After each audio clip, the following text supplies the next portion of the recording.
Hello, welcome. My name is Ezza Valdes for the Alchemist Kitchen, and today we're going to be talking to Felicia Cocotzin Ruiz, Earth Medicines book. So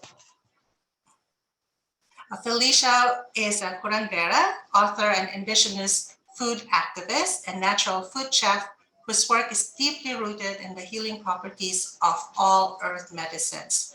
Her business name came to be after her friends lovingly called her the kitchen curandera, as she was often creating healing foods and remedies in her tiny adobe kitchen. Felicia lives with her husband in Phoenix, Arizona, where she works with the sun, the moon, and the elements, offering medicine workshops and one-on-one healing sessions for her community.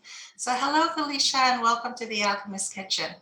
Good morning, Ezza. And I just want to correct that my name's actually Felicia. Oh, Felicia. Yes. Thank you for that. Sure. I always correct everyone just because I know it's a little bit different, but it means happiness. And I always want to make sure that we're also spreading all that happiness. Yes, absolutely, absolutely. And so let's start at the very beginning. So what is your story and how did you start to study curanderismo and so tell us about yourself. Sure. So I'm born and raised here in the Sonoran Desert in Phoenix, Arizona, and my whole family is actually all from northern New Mexico. I identify as being Xicana and Tewa. So I have a beautiful blend of like those two indigenous cultures, as well as Spanish colonizer blood as well. And so that really is the foundation for curanderismo, because it's this beautiful lifestyle practice that's a culmination of all of those cultures absorbing one another, meaning the native people of where I'm from, as well as the indigenous people of Mexico, and blending it with the Spanish ways, West African ways, even the Arabic ways, all of those things that happened all in central Mexico because of colonization. This rich living tradition was born from all of those healing practices. And that is how I live my life today. You also studied massage therapy, and one of the things that you did mention on the book is that it's a combination of Ayurvedic as well as your own influences, right? Right. So I started training massage therapy back in 94, I think it was a long time ago. And I was very fortunate that I got to attend a great school at the time, and we could choose like what we really wanted to focus on. And I chose Ayurvedic therapy for my massage. And it's like funny to me how I look back and I chose that, as a 2-year-old, and I just still have incorporated Ayurveda throughout my life in different ways, whether it was with the different oils or yoga nidra, as well as just like all of the different ways of eating based on your doshas. And so back then, when you said you were 22 and studying, right? I also saw that you owned a dance studio as well.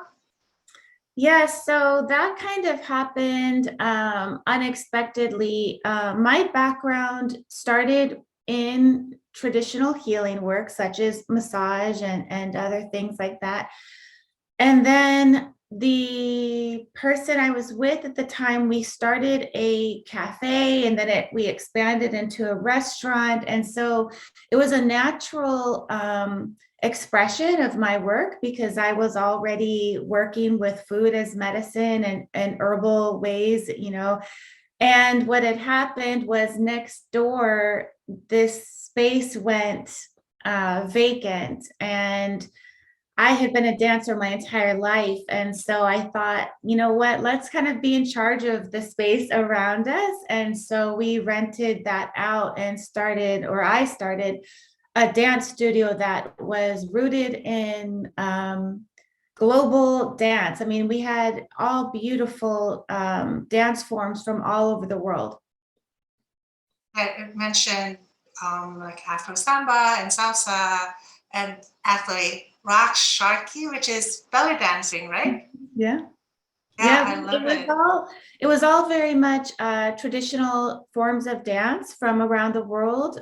Movement is a big part of my wellness regimen, and I don't really do like, let's say, boot camp and things like that. I've tried those things, but for me, what really resonates with my spirit is just dancing and moving. And so while I had the restaurant and the dance studio was next door, I was probably in some of the best shape of my life because I was always dancing. If I had a little time, or I could set aside time, I was always taking a dance class probably like 5 days a week.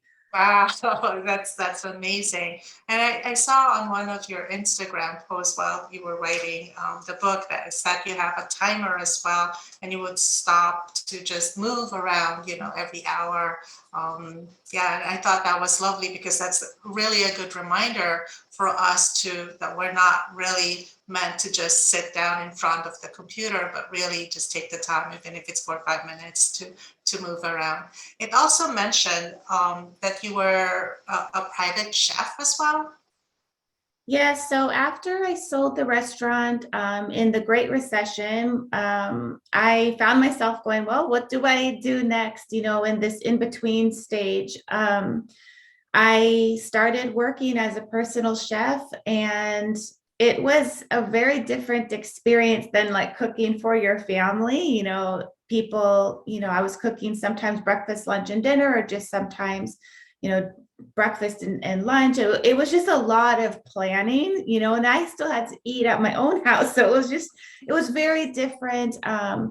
I felt it was a really special experience for me as well to help people nourish their bodies, as best that I could provide for them. And it was really satisfying. Right. Also, on the book, let's go to the book. Oh, one more thing too. Can we talk about your sister, Andrea Ruiz, right? Yeah, Andrea. Mhm. Andrea, yes, and it showed on your website that she's a Xicana midwife for the resurgence of home birth for BIPOC families. And I really, really love the fact that you created all of those recipes under the Nourish Mama. Yeah, so I thought that was like really sweet. So I just wanted to mention that as well. Do you have any words for that? Sure. So my sister, she's a few years younger than me, and we definitely share the foundation of like this healing spirit we carry within both of us. Mine comes out through food mostly, and like I said, like movement, and hers came out with midwifery, and is a trained home birth midwife, and her practice, she's in California. It was like a natural union for us, even though we didn't live in the same city any longer, to combine forces because, I had clients that needed midwifery, let's say, recommendations, not necessarily for them to be her midwife, but they had questions. And so I could refer them to her. And then she had clients that wanted to know about postpartum foods or foods for pregnancy. So that's what happened with us, with me creating the Nourished Mama page, was kind of listening to what her clients were needing for pregnancy. I think foods that would help nourish the body and the baby, as well as foods for after, which was what the focus of that website was, or that tab was focusing after the baby came. Great, thank you so much. Yeah, there's a lot of knowledge, and as a community, because people move out of their inner circle, that they lose touch of what else is nourishing and all that. So I really appreciate that. That's one of the things that we love to learn more at the Alchemist Kitchen, is what are the nourishing foods at this stages of life, whether it's a young girl starting out with puberty to pregnancy and after pregnancy as well as menopause. We'll talk a little bit about that. And so let's talk about the book. Yeah. Sure. So with the book, let's start out first with what is a curandera. Am I saying it right, curandera? Kurendera. Yes. So what is the definition of a curandera? I don't really think there's like a defined, a clear definition. It definitely means many things to many communities, but I would say that it's rooted in the word to cure, to heal. So it's basically a person who does healing work. I don't like to call myself necessarily like a healer. I like to encourage everybody that, they are their own healer, and that I practice traditional healing. And so curandera, it's also just synonymous with the work that I do, which is what I was talking about earlier, like this beautiful living tradition of bringing in all of these earth medicines from around the world that really happened for our people in central Mexico. When the Spaniards arrived, they didn't just come to conquer, they also brought with them medicines and their healing traditions and maybe the things that they learned. And so the people of Mexico, I want to say this, like they embraced some of those medicines because they were valuable, and they brought also with them plants. And so there was kind of like this marriage happening of this of all of these traditional healing ways. And that's why many curanderas like myself, we don't simply work with indigenous herbs of where we're standing. We also tend to use a lot of herbs that are from the Mediterranean for that exact reason, that they arrived with the Spaniards and the Portuguese. So you did mention that in the book as well, that you don't want to see it just like a division between East and Western medicine. That's why the book itself is Earth medicine, because we are all in the same planet, and the wisdom, really, whether it's from the East or the West, you take what is really is being brought forth by Gaia, by Mother Nature. So on the forward itself, you had your aunt. I'd like to show it, right? And she wrote something that really I had to underline and remind myself. And one of the things that she wrote on the forward is that thus the seasons play a huge role in our health, as well as the ritual and ceremony of planting and harvesting food, and how we offer gratitude, reciprocity before we enjoy eating it. And I thought that was like a great reminder for us as we eat the food. And also you mentioned it on the book as well, that when you cook, like you say a prayer as well as you go about the ways of making something for your family as well. So I thought that was like really lovely to bring in the family as well as your aunt into it. Mm-hmm. Yeah, it was a beautiful forward. So, so the book itself is divided into the 4 elements, and I love the fact that you divided even within there were subdivisions on how for each element. Like the first one is water. There's for inner harmony, and then you divide it into the beauty of water, and then the spiritual work with water. What made you decide to do it that way? I wanted this to be, I don't want to say a guidebook, but just, I wanted people, like if they were wanting to work with water, that it was not overwhelming. And if they were thinking, well, how do I work with water? I wanted to give them 3 definite areas in their life that they can work with any of the elements, let's say water. So, for me, being well hydrated is so important, especially because I live in the desert. But I think for anyone, no matter where you live, it's important that you're well hydrated. And so it seemed really natural to talk about ways that you can amplify your hydration, whether it's through food or different medicine waters that I have listed in the book. And then, the beauty of water really was about how can we lock in that moisture? What can we do so that our skin stays supple, and that would be with maybe some of the facial oils and things like that. And then lastly, it was the spiritual work with water. So that could be, I think I'm trying to remember the specific names, but it was like about working with water in a way that was almost like blessing yourself with water, talking about how water, just the water itself, is the only ingredient you need to, let's say, feel like you're purifying your body, like it's done all over the world, in different cultures.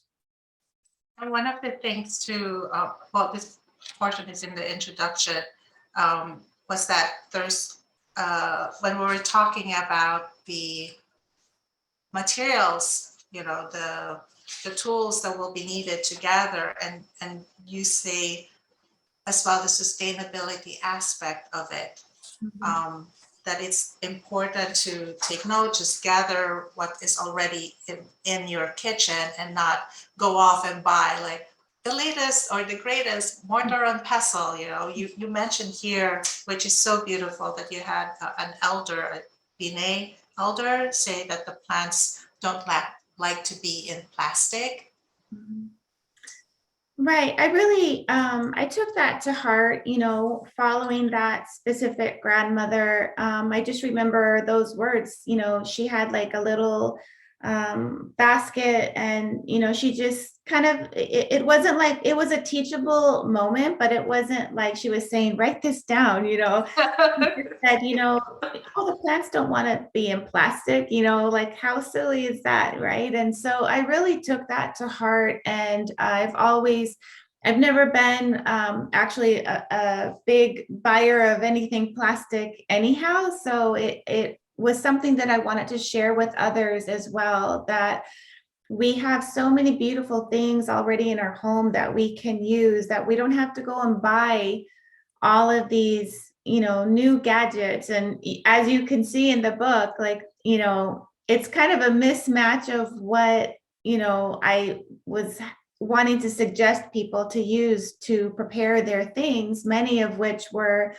in my kitchen for decades, and some that were bought at the thrift store. Like, I wanted people to feel that they, if they didn't have the latest tool to make something, that they could improvise. Yeah, that was one of the things that I read about, that even if you need like a 2-ounce bottle and you only have 1 ounce, well, just divide it into like 2 bottles. I'm like, yeah. Yeah, but it's surprising how many people feel overwhelmed when they're reading, let's specifically an herbal book, and they feel that they need to get all of these gadgets and everything. I'm like, a spoon will do, or you don't have to, it might not be as a fine as a powder, perhaps, if you're trying to grind something, then but it'll work. I mean, our grandmothers made these things work long before we had, a high-speed blender. Exactly. And I really appreciate this part of the book where you have a section of making your own hydrosol, and there's a picture of a pot, and your instruction was really on point, because I've been very intimidated about hydrosols. I don't know, for some reason. I was planning on like buying a cell just to to extract the scented water, but you just say, get a pot, put the herbs in, boil it, make sure you have like the bowl with water frozen, and so that it will drip into it. So that like really on point, and I really appreciate the simplicity of it. So thank you for that. Also on the, one thing I do want to talk about regarding this portion is that you started making, but let's talk about the scent of the Sonoran Desert, because you mentioned that here, and you said that, you may need to correct me on this, creosote bush? Right. The English pronunciation is actually very simple. We tend to want to make it sound more exciting, but it's simply creosote. Oh, creosote.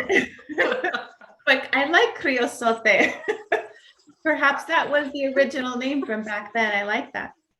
But you said it releases an aromatic during the monsoon rain, and that to me was like really powerful, that even the rain itself has a scent, all it, and it's, the environment, the place itself has a scent, and you brought that scent home with you in Seattle, where it was dark and gray and it rains all the time, just by making your own hydrosol. And I think that was like really powerful, where that even as we travel around, scent is that powerful to take us back to our home.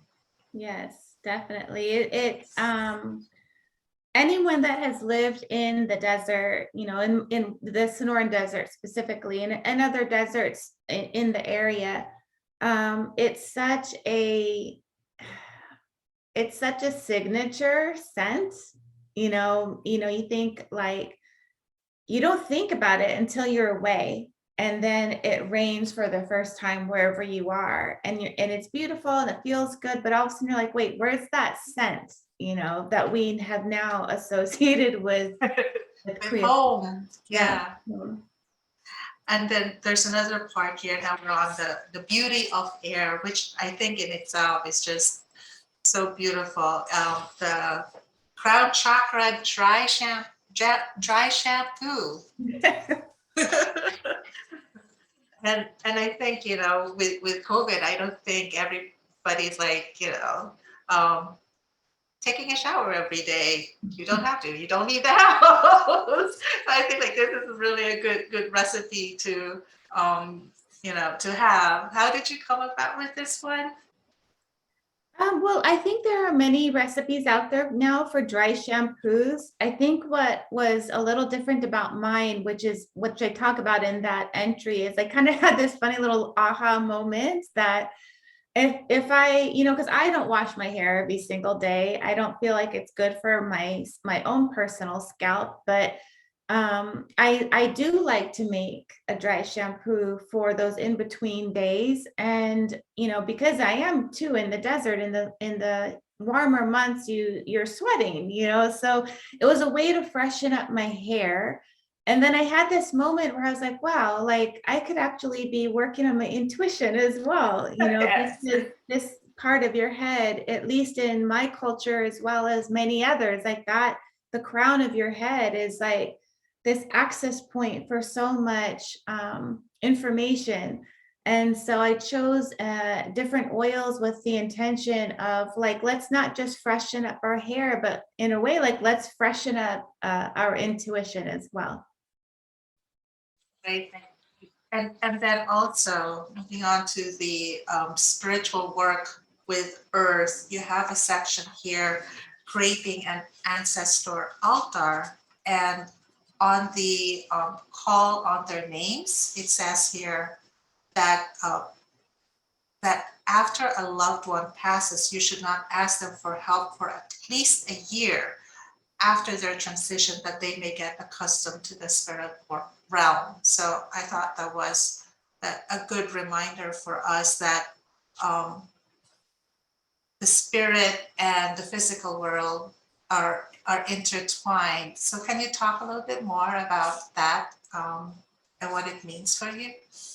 Sure. So the ancestor altar entry, I wanted to just give or lay down the groundwork for the foundation of how to create an ancestor altar, because it's not part of everyone's, upbringing.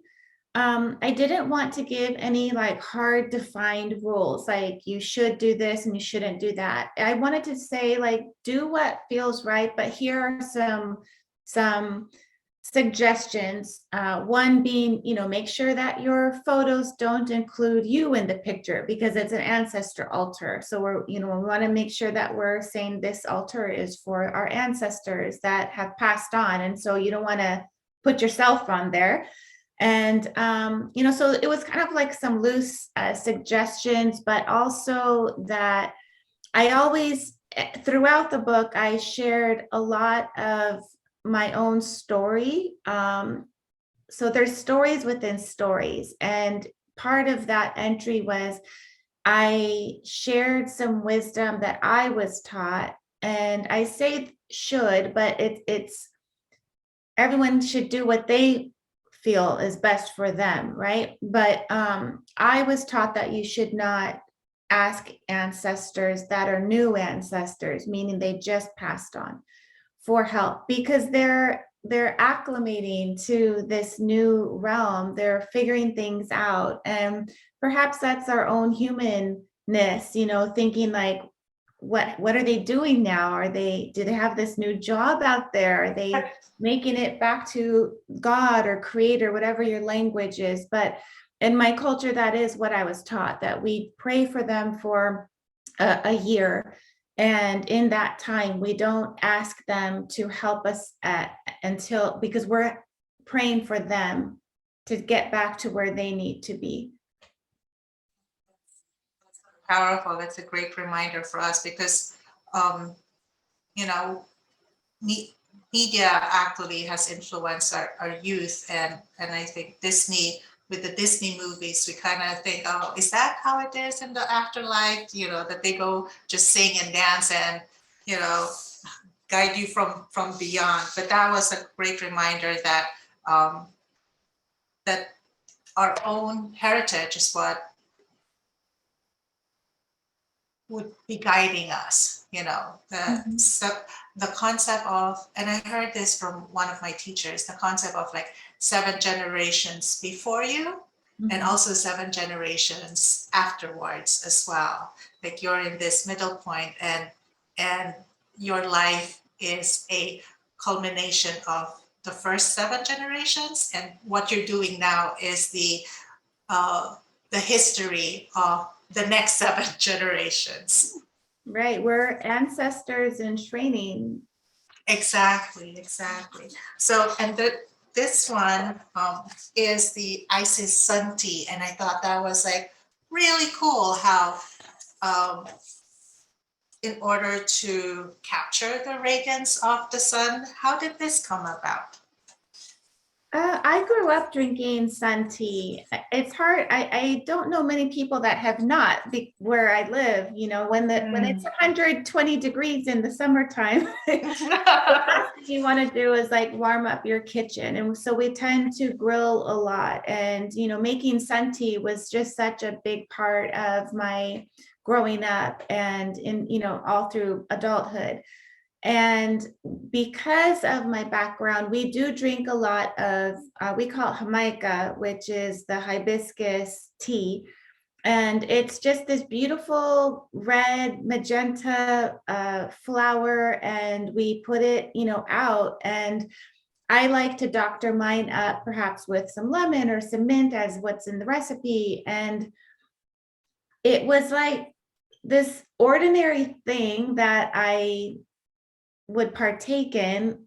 Again, it was like, wow, I'm putting this out into the sun. And I love that. And that's just part of my personality. It's like sometimes I'll just have those little moments of like, this is so cool. I'm making tea from this, from sun rays. And so when you really, that is at its core what the book is. It's taking down everything to the bare bones, and just something as simple as making sun tea, which is really fun. No matter what your age, it just feels exciting that you put this jar of water out there with some plant material, and now you have this delicious beverage. And for me, it's very magical. And that's why I had included it with those little affirmations, those little Isis affirmations. That's really cool. And so on the last part too, on the resources, you also have, I really love this because I'll be checking them out. On the resources, you listed out places to go to study curanderismo as well, sources for crystal, education, herbs, and aromatherapy. Do you want to add anything more to that section or for our audience? Right. I mean, what I really, if I could rewrite that little section or add to it perhaps is for everyone always to support their local little herb shops first, or their local, rock shops first, or whatever's around you. I really am a big believer as an entrepreneur of over 25 years now, like that we have to support one another and our community first. And so, when you're looking at the back of the book, perhaps where to go to get herbs, maybe go see what your botanica is like down the street first, or a store, like yours. I was going to say, like ours, go visit us. We do have bulk herbs as Right, well. right.